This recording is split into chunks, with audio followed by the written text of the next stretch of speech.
Hello friends, teaching with ফানে স্বাগত জানাই। আজকে আর একটা পার্থক্য আমরা জেনে নেব। পার্থক্যটা পরপর দেখব এবং বুঝে নেব। পার্থক্যটা হচ্ছে প্রোক্যারিওটিক রাইবোজোম এবং ইউক্যারিওটিক রাইবোজোমের মধ্যে পার্থক্য। রাইবোজোম প্রোক্যারিওটিকে থাকে এবং ইউক্যারিওটিকেও থাকে।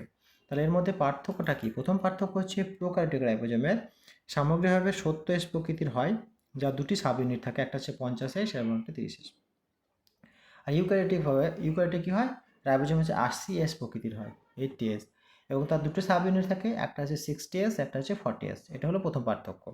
2 নম্বর হচ্ছে সম্পূর্ণ রাইবোজোমের আণবিক ভর হচ্ছে 27 লক্ষ। এটা হচ্ছে প্রোক্যারিওটিক রাইবোজোম। আর ইউক্যারিওটিক রাইবোজোমের আণবিক ভর কত? 45 লক্ষ। মানে ইউক্যারিওটিকে বেশি আর প্রোক্যারিওটিকে কম।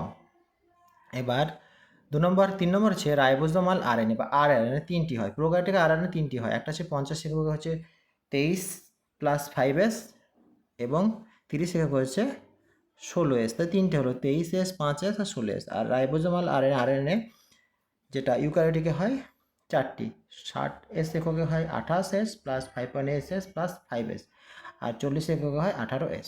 এটা 3টে পার্থক্য। 4 নম্বর পার্থক্যটা হচ্ছে প্রোক্যারিওটিক রাইবোজোমে মোট 55টি প্রোটিন আছে, 55টি।